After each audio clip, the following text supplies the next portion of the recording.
How's it going, guys? White Rabbit here. It's been a while since I made an actual video, but I felt it necessary to break my YouTube retirement in order to cover this year's 2016 MTV Video Music Awards. Surely by now, you all know the setup for these videos, so I'll keep it brief.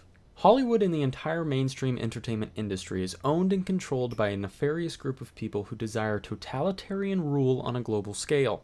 They utilize their little box of horrors in a way to manipulate public consensus and propagate their own Luciferian ideologies. Few segments of the Luciferian entertainment industry are as heavily orchestrated, though, as the music industry.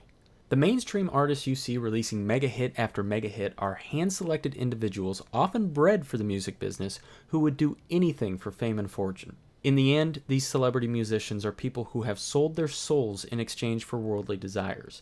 In the fight to stay relevant, these artists must appease their handlers by performing dark public rituals. With some basic understanding of the occult and eyes to see, these rituals become ever more apparent and harder to dismiss. For the music industry, these rituals are conducted in two major formats, on stage and in music videos. In essence, this makes the VMAs a mecca for these rituals and a perfect opportunity for someone like me to expose their esoteric symbolism.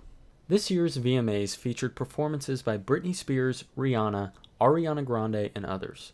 Now obviously I can't talk about these three ladies in relation to the Luciferian music industry without mentioning MKUltra's Sex, Kitten, and Monarch programming. From butterflies to shaven heads and kitten ears to cheetah print, these girls are obvious slaves to their satanic handlers.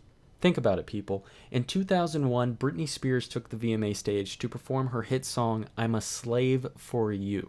In 2008, Rihanna performed her song, Disturbia, featuring a chorus that states, your mind is in Disturbia. It's like the darkness is the light. And in 2014, Ariana emerged from an alien craft to sing her song, Break Free. Are you starting to get the picture? Everyone who researches these topics for any amount of time inevitably stumbles upon the associations between Britney Spears and a form of MKUltra programming.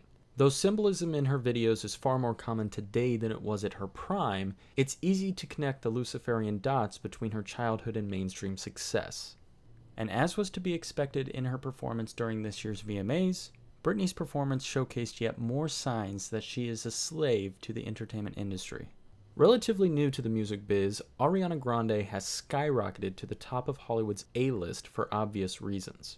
Much like Britney Spears, Ariana began her career with Disney at a very young age. Couple that with her obsession to wear kitten and bunny ears, and the sex kitten programming cues become painfully clear. She performed this year with Nicki Minaj, someone I've covered in previous videos, and besides recreating Planet Fitness on stage for everyone, really, the most important thing to point out is that the entire performance took place between a woman's legs. And when the peep show concluded, the legs were caged. Probably the most eye-opening aspect of this performance, though, is what happened shortly after, when Kanye West premiered his new music video. His music video kind of mirrors her performance with the fitness element. It's clear that with this commonality, his music video is actually telling us something about Ariana Grande.